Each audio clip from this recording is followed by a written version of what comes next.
You need to be doing this if you're going to earn money as a small-scale plant seller. Hey, Lee here, helping you become a better plant parent. And if you're purchasing high-value plants for the purpose of growing, propagating, and selling them, that whole process can be done so much faster if you're using LECA and semi-hydro. It's exactly how I went from a 3-leaf variegated monstera cutting to this plant right here, and getting 2 more, a top cutting and a mid cutting, while still keeping the mother plant with a new leaf coming on the way. In just over a year, I would have made back the money from my initial purchase and added another $300 to $800 just from these cuttings over here.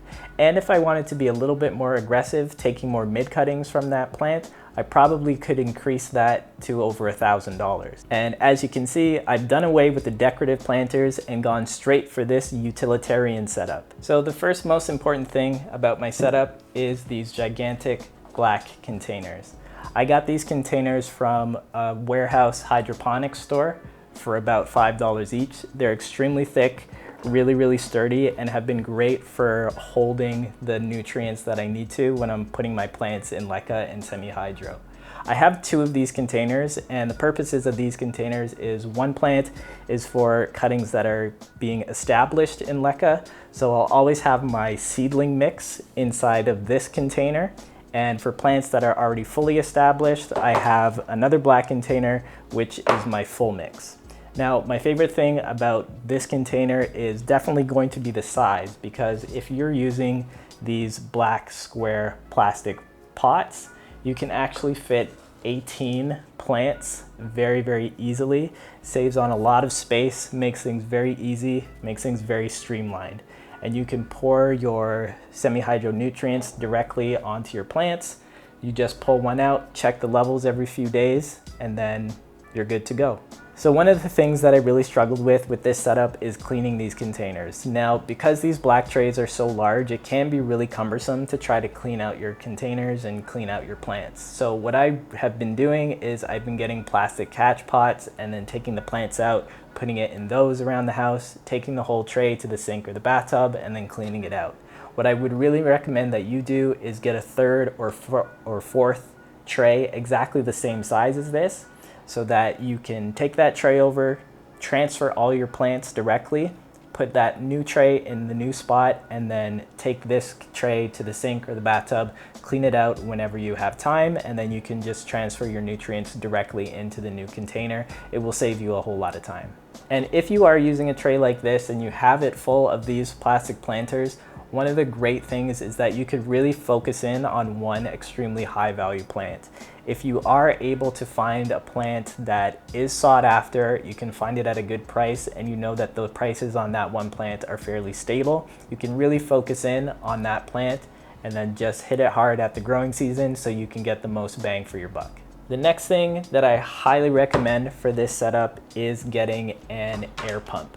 This pump I just got from PetSmart for about $10, and it's pretty simple. All it does is you plug it in and then it pumps fresh air into your tray. Now, it's really important that your roots get oxygen, and over time the nutrients start to lose oxygen as the roots are using it and sucking it up.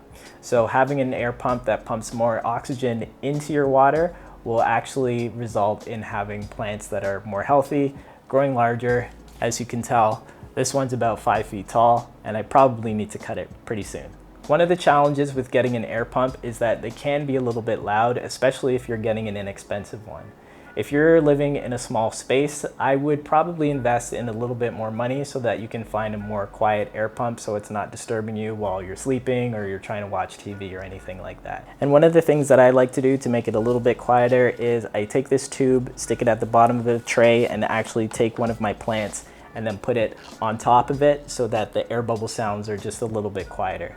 Another thing that I would deem essential for my setup is getting a fan. Now, this fan is pretty small. It just works on USB and it has 2 different speeds, but all plants need airflow, and it helps with stronger growth, it helps with thicker stems, and it helps prevent disease as well. Things like standing water can start to grow mold, and if you have a fan, it helps prevent some of that. So now to focus in a little bit on what I've been using for this setup, I do use general hydroponics, and I use the 3-part Flora series. It's been working extremely well. It's been one of the highest rated nutrient series across the board, so you really can't go wrong with using it. Make sure that you're following all of the instructions on the bottle, especially if you have plants that are seedlings and are starting to acclimatize to their first time in LECA. I use a 1/4 teaspoon for those seedling plants and then a full teaspoon for plants like this that are already established in LECA.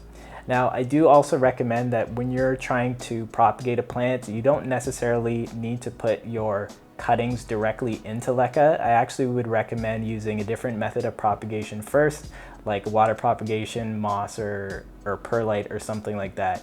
I've noticed that it does take the roots a little bit longer to establish in LECA, and they have a higher chance of rotting when you put them straight into LECA with just their aerial roots as well. Since I'm using the full mix of general hydroponic and I'm usually cleaning out my containers once every 2 to 3 weeks, what I'll actually do is just use the pure full mix of general hydroponics up until that 2-week point.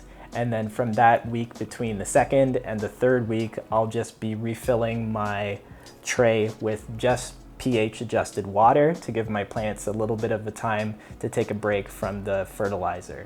I do notice that when I give my plants a break from the fertilizer, there is less salt and mineral buildup on top of the LECA, so I'm finding that I'll have to do flush days less frequently. And on the 3rd week, I'll do my full clean out the containers, do a flush of my plants, and then I'll have new nutrients ready to go.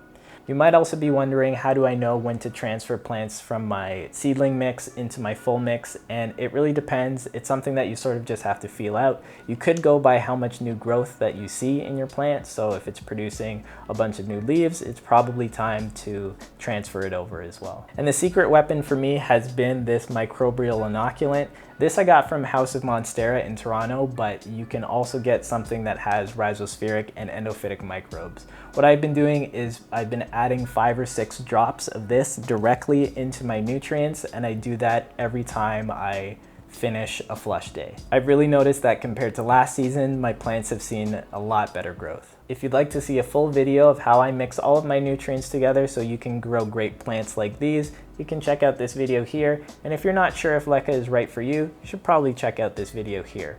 Like this video if it was helpful and consider subscribing. See you next time.